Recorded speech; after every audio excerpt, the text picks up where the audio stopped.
Well, hello. Welcome back. So today my wife and I were just having our morning coffee, and we were talking. And she asks me a question as if I'm some kind of a guru or something. Just because I talk about this stuff doesn't mean a thing. So she asked me, what is life about? Like, what is God's gift of life? And I thought about it for a minute, and I thought, well, and then she said, well, what does the Bible say about God's gift of life? You know, the life that we're living right now it's a gift, right? And I said, well, yeah, it's a gift. And she said, well, what does it say about it in the Bible? And so I start looking, and I'm sure it says something in there, but I plug in God's gift of life, and it's talking more about eternal life, like always, life after death, or, not really talking about the life here a lot, but hundreds of scriptures, when you plug that into the Bible tool, come up about life after the death part. And it seems like the Bible focuses on life after death, or death. It seems to focus on death a lot. But how often have we talked and focused on life, like the life that we're living, the journey that we're on? And some look at it that we reside in a vessel. And in this precious vessel, we get to experience this life for what? The Bible says 70, 80 years. You know, if you're mighty, you hit 80. My dad, he passed at 72. My mom, 76 or something like that. Some of my uncles passed younger because they weren't good to their vessel. And the vessel can get wore out quite easily. So we're in a fragile vessel. We're enjoying this journey that we call life. But for some of us, we get cracked up and we get almost broken to pieces, and then we're glued back together, these vessels that we live in. And so then we have this experience, and how do we deal with all these things? So the thumbnail today was I used Anthony Robbins material in my public talk and was removed as a MS, which we would call a ministerial servant in the Jehovah's Witness religion. So a ministerial servant is like an elder in training. So it's kind of a stepping stone. They want to make you an elder, but you're not quite there yet. You have to prove yourself. So they actually, if you're in, most congregations, they'll give a ministerial servant the same workload that an elder would get. Similar. And I was in a small congregation. In fact, I'm going to pull it up on the map here. I'm going to pull you guys into my display. And I came in right here. This is Coal Lake, Alberta. And this is the little Kingdom Hall that was out there. And there's about 40 publishers out there when I came. So... And Cold Lake, Alberta, it's about a 3.5 hour drive to Edmonton. Everyone knows where Edmonton, Alberta is. So I grew up in Alberta. If you see the map above my head here, I grew up in this little town called Westlock. And there's a Kingdom Hall there. And that's where I ended up going back to. That's my home. Ended up back there, not in the town, but in a rural area, farming area. And but in my journeys, I went to Edmonton. Well, I went to Kelowna, to BC. My parents were there for a bit, but came back, Edmonton, Red Deer down here. Red Deer is where I got baptized, right in between. I'll pull it up here for you. Red Deer, right there. There's Red Deer, Alberta. Right in between Edmonton and Calgary. That's where I got baptized. And I ended up going from Red Deer to Coal Lake, all the way up to Coal Lake. 3.5 hour drive to Edmonton. Like, who in the heck would want to live in Coal Lake? So I knew someone up there. A friend of mine was an elder, and he lived up there. So we moved up there for spiritual reasons. Him and his elder wife were regular pioneers. Small congregation, big territory. And this is Cold Lake here, right here on the map. I'm going to zoom into Cold Lake. And it's called the Tri-Town, Medley, South Cold Lake, and then Cold Lake. I lived right in Cold Lake, not too far off the lake. Where are we here? Right here. So there we are on the map. And there's a military base up here. So I'll show you some of the pictures. Go to the photo section here, and I'm going to get off the screen. So this is the beach, Cold Lake. We'd spend lots of time down there. There's a marina. This is they decorate and so forth. So here's the military. You'd see the military planes right there. We'll see a few more of them here. And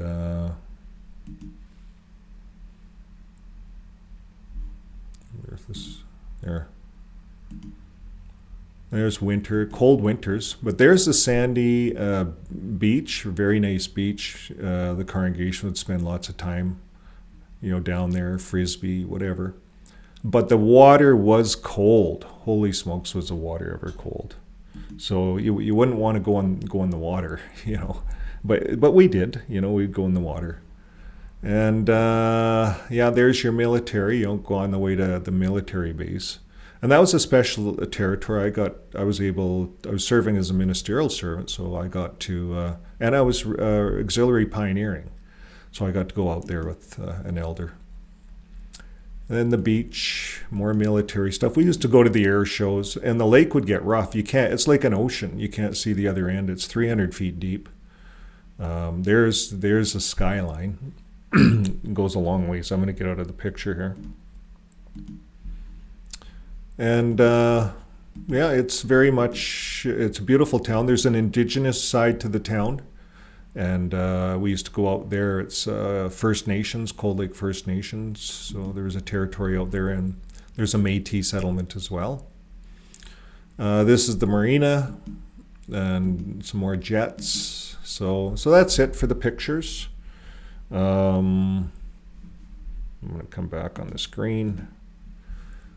And that's kind of a little bit of my history. So now, here's the thing. When I was driving, I had a contract. I was living in Cold Lake, and I was in the security business, and there wasn't a lot of work there. But there was enough. But I was expanding my little business, too. And I had a small family. So I drive this, and I had a contract in Edmonton. I got into the senior living business. And that was a 3.5-hour drive, and I'd stay a few days, do what I had to do, and then drive back. So it's very boring. Back in those days, that was back in 1992 to 1998.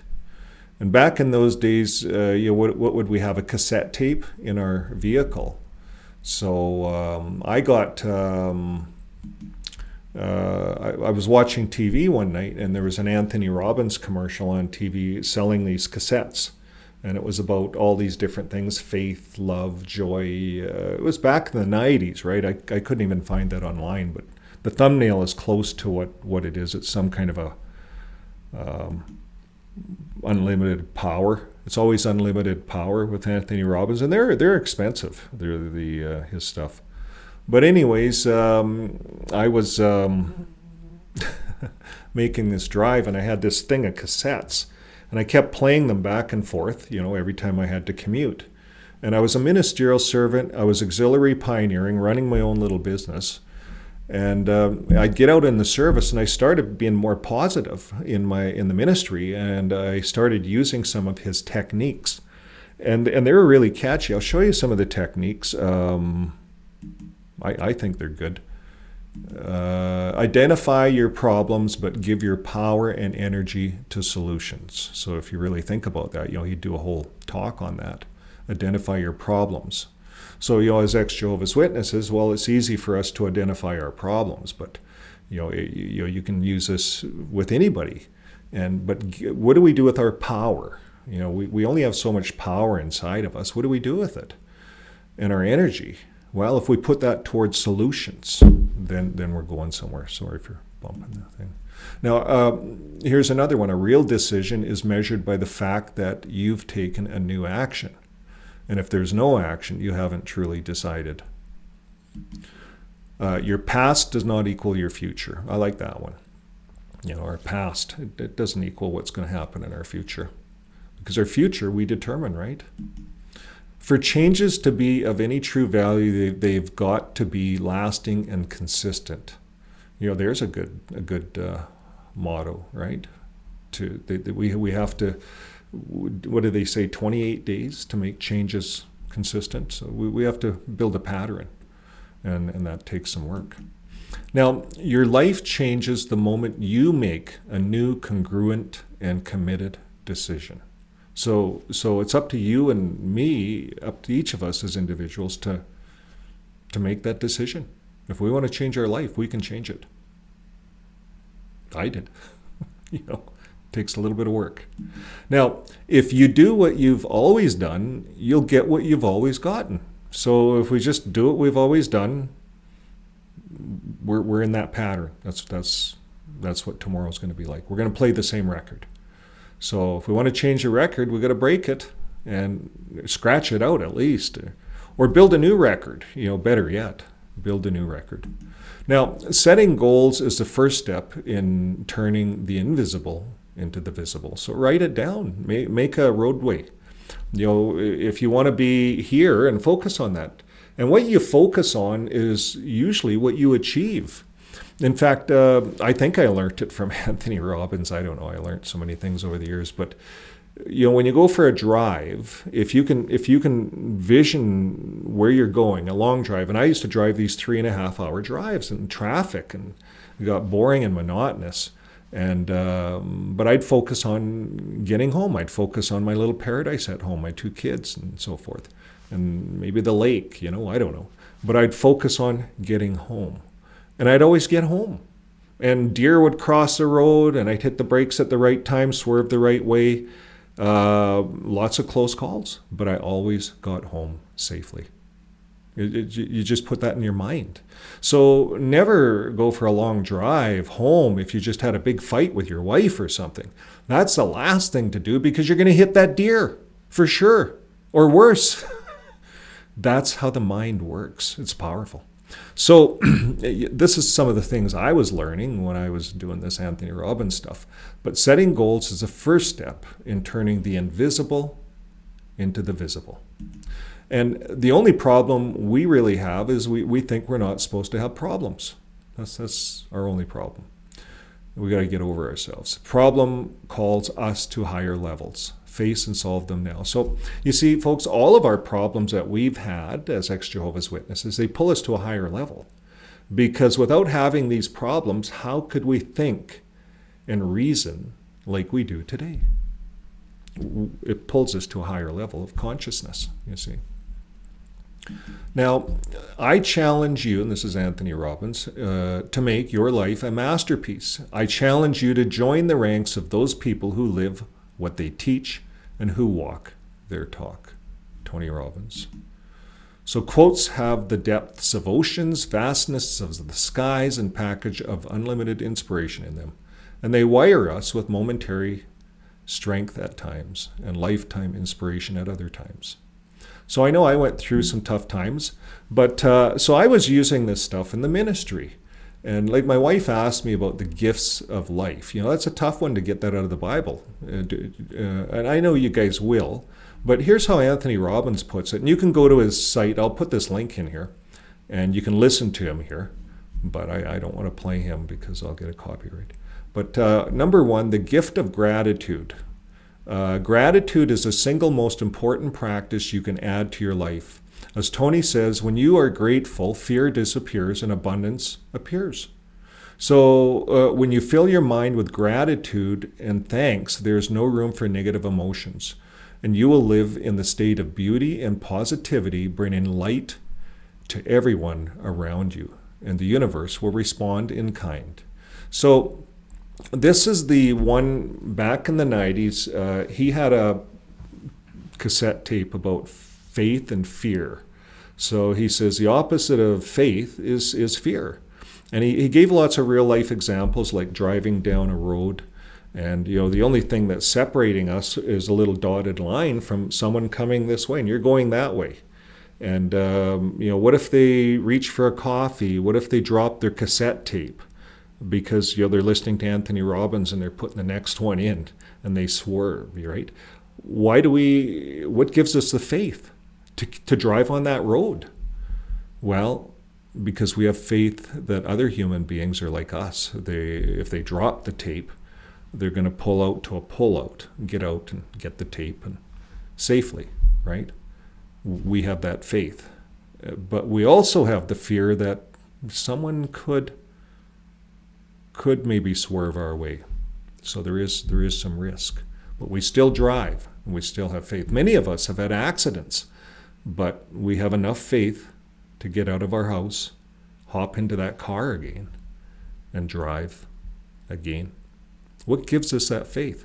You see, I started using that kind of reasoning, and I'm going to switch my screens.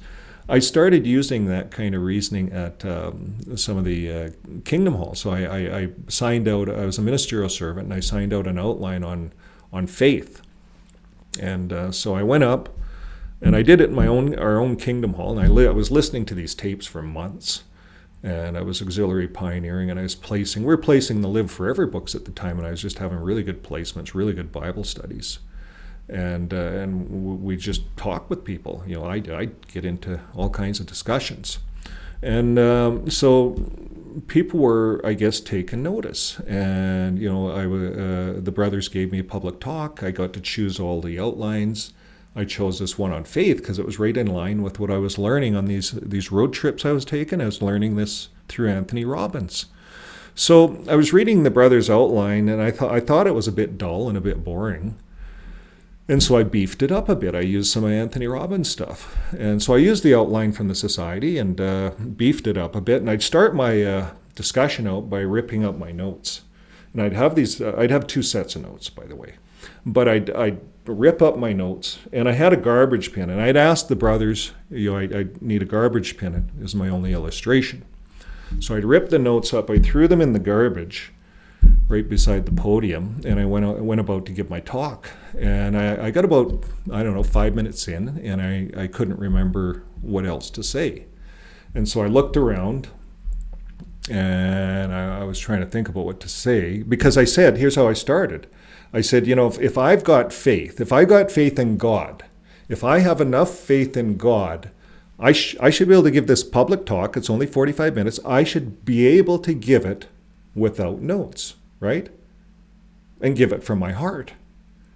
If I've ran through the material, and if I have faith that God's going to deliver to me the right thing to say at the right time in this public talk, I don't need these notes. So I pick these notes up, I rip them up in a whole bunch of pieces, I throw them in. So I couldn't, and so I talk for a bit, and I go like this, and I do that for a long enough time until a few of the elders got itchy and they started to squirm. They started to squirm. People started to squirm in their seats. That this brother's kind of a wingnut or something. So then I laughed, and I pulled out of my thing, and I said, I actually have another set of notes. I was just giving you guys a demonstration of blind faith. It's blind faith. Who am I? I'm just not even an elder. I don't even have the experience. Sure, you're going to see some brother so-and-so from the governing body get up and give this 45-minute lecture without notes, but that's not me. That would be blind faith. That'd be presumptuous. That would be, So I'd go on like that, and that talk was so popular that the brothers started. We're in 30, 40. There's little Kingdom Halls all over with very few people in them, 30, 40 publishers. And so I got farmed out to all these little Kingdom Halls to give this public talk. It got very popular. And in fact, I went down to Red Deer, where I originally got baptized, where the brothers there said I would never be an elder as long as they were in the Kingdom Hall. And here I'm giving this public talk. I'm a ministerial servant. I did it down there. I ripped my notes up and everything. And then I circled back, and they wanted me to give it in Westlock, where I grew up, And I invited my mom and dad. They didn't come. But anyways, I gave that talk there, and then people were talking about this talk. You know how you hear a public talk and it just spreads around? We want to hear that public talk. We've never heard that one before. Is that a new outline? So then they started, is that a new outline? So then they started investigating, and the brothers started investigating. The circuit overseer wanted to know about this new talk that this ministerial servant was giving. Like, what's going on here? Like, it's a good talk, but come on. So then the brother, the service overseer, is leaning through my work van one day, and he notices these Anthony Robbins cassettes all laid out in my work van, and I'm listening to them, and he said, Anthony Robbins. And it wasn't until no time I was removed. I didn't know I was removed, but I could no longer give talks. I could only give talks in the home congregation, and they scrutinized me, and I had to give the outlines really accurately, and then a few things happened, and I got deleted as a ministerial servant. And I didn't realize it was because of this until this morning, until my wife asked what the gift of life is about. And I never really learned that through the Kingdom Hall, through the Bible. I never really learned, what is our gift of life here about? So we'll carry on. He talks about 10 gifts, the gift of emotion. Emotions make us human. They give life meaning and purpose. They create our most joyful experiences and more devastating moments. And they don't always feel positive, but yet when we learn to tap into what they are telling us and use them to grow into better versions of ourselves, even emotions like sadness, fear, and anger can create positive change. And the gift of drive. Well, what does every successful person, from athletes to actors, from doctors to entrepreneurs, have in common? A deep belief in themselves and an insatiable drive to be more, to create more, do more, and give more. And this hunger destroys the fear of failure. It laughs in the face of limitations, and it makes you unstoppable. And you can learn how to embrace the gift and drive to achieve more than you ever thought possible. Isn't that beautiful? Like the gift of drive, we need it. You'd think the Watchtower would like this stuff. They'd have better publishers, better placements at the door. But the problem is, we're going to get down to some other gifts here that the Watchtower does not like. Now, the gift of connection. Love and connection are two of the most powerful needs that human beings have. Love and connection. And they can start wars and end them. Isn't that true? Perhaps you've experienced that in your own life. I have. They bring us our highest highs and our lowest lows. And without them, life seems empty and cold. But real connection doesn't just happen. It's a set of actions we take every day to be present, to listen deeply, and allow ourselves to be vulnerable. It's one of the most powerful gifts of life, but it's also a choice. Will you choose love? So the gift of connection. Now, I pulled my display off. I'm not sure why, but we're just going over these gifts. There's a gift of gratitude, the gift of emotion, the gift of drive, the gift of connection. And so now we're going to talk about the gift of consciousness. And this gets sketchy for the Watchtower. Now here it is. You're awake, but you are fully conscious. Do you feel emotions deeply? Do you practice compassion and empathy? Do you live with purpose, confident of your place in the world? And when you embrace the gift of consciousness, you open yourself up to a new level of awareness. You connect to your higher self and unlock an ability to surrender that brings true happiness. Now, that's kind of a loaded sentence, folks, but you do experience this when you get out of the religion. Of course, when I was doing the Anthony Robbins stuff, he put it different back in 1998. He himself has evolved as a person, Anthony Robbins, but he's still the same guy. And I know he used to teach mantras. I was I used to go out for a walk, and I would do these mantras with my fingers, every day in every way I'm feeling better and better. Every day in every way I'm feeling better and better. Like mantras, right? And if you do it with your fingers, and he had a whole course on that, and if you repeat the mantra, and you can make your own mantra about yourself. And I went through, life is like a roller coaster, and it has its ups and downs, just like we were talking. It has its highs and lows within any relationship. And oftentimes when I'm in especially in my JW, my old life, my good wife now, it's just like I'm in heaven. It's like God rewarded me or something. I don't know what happened, but that's another story. We'll get into that another day. But every normal life, because my good wife, this is not a normal life, by the way. This is like a gift. I don't know what's going on. She's not here listening. She probably won't watch this part anyways. But between you and me, there's something unusual about the relationship I'm in now. It's very unusual. Unless this is what it is, maybe the normal on the other side. I don't know. You tell me. You're the audience. You're getting bigger as we go. So I appreciate all your comments. But here we go. Awake. That got the Watchtower. This gift of consciousness. You start talking about consciousness. It's a deep subject. Anthony Robbins does a good job. Now, gift of growth. This is interesting too. If you're not growing, you're dying. And that's the plain truth. It's about more than achieving goals and collecting material wealth. It's about learning to turn obstacles into opportunities and find the lessons in everything. As Tony says, no matter how many mistakes you make or how slow your progress, you are still a way ahead of everyone who isn't trying. Give yourself the gift of growth today. And I could say that for you guys online watching, it's tough coming out of the JW religion, being an ex-JW, not having a congregation or a group of people that love you to go to because you've expanded your knowledge, you've grown out of it. It's you wanted to exercise your brain, your gift of growth, whatever. But now you're here within this community, and you're growing. You're not dying. Because you see, if we went back, well, it could be that we're dying, in a sense. But not to judge anybody. Got to be careful with that, because some people go back for good reasons, their spouse.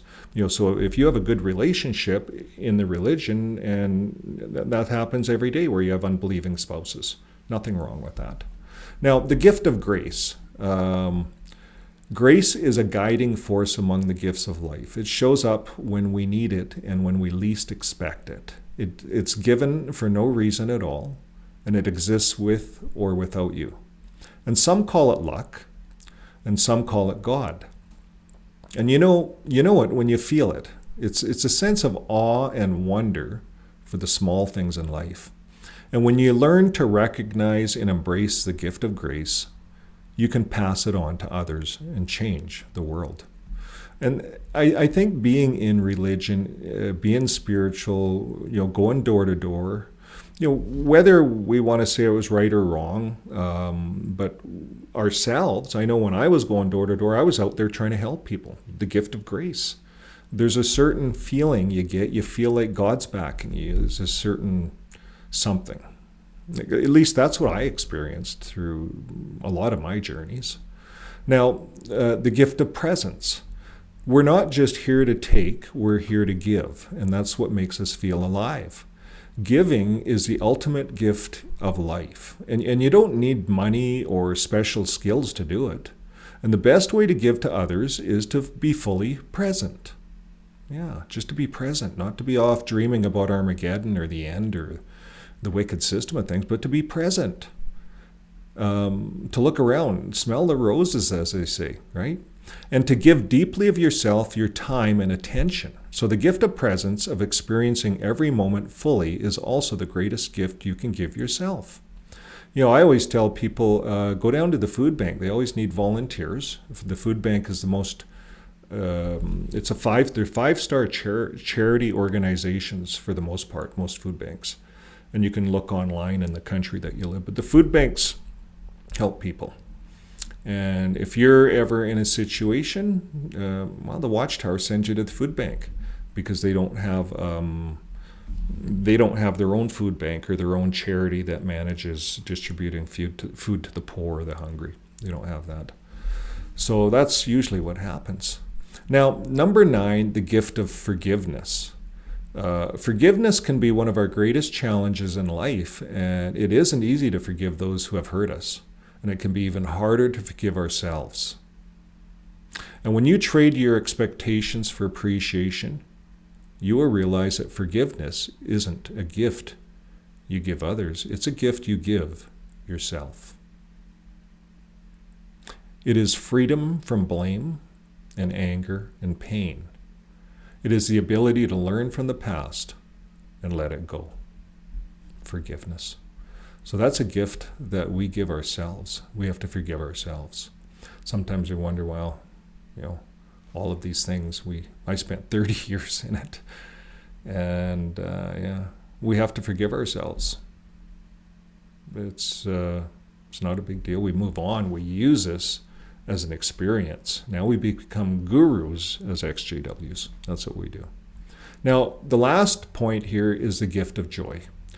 Now, when you embrace the gift of life, connection and emotion and gratitude and forgiveness, you will be able to experience pure, genuine joy. So I'm going to reread that. When you embrace the gifts of life, so when we embrace all the gifts around us, the connections, with your mate, your partner, with people that you work with, schoolmates, college mates, wherever you are in life, maybe online, talking, you get to know people online. So we have these connections and we throw out our emotions, our gratitude, and our forgiveness. That's huge. Then we will be able to experience pure, genuine joy. So we have to forgive. And the type of joy that makes you feel elated is like you're walking on air. And it has nothing to do with what's happening around you. You can create your own joy no matter what. And it starts right now. So I think that was an excellent article. I hope you did. I'll paste it in the comments below. And that brings a close to our program for today. So now you got to know a little bit of my story on how I used Anthony Robbins material in my life back in the 90s, 92 to 98. And there came a point at 98 where I almost left. Well, I did leave for a little while, quit going to the Kingdom Hall. And I don't know what it's a long story, that one. But I believe the Anthony Robbins information saved my life with the times I went through. So thanks again for listening, folks. And until next time, keep living your life with passion. That's what Anthony Robbins would say. And then I realized my wife and I were talking this morning. She says, maybe that's why you say that. And I think it is. So thanks to Anthony Robbins. My slogan is live your life with love. And he used to say passion. He said passion, probably still does. I don't follow Anthony Robbins today, so I don't really know. But anyways, we'll see you next time, folks. Bye for now.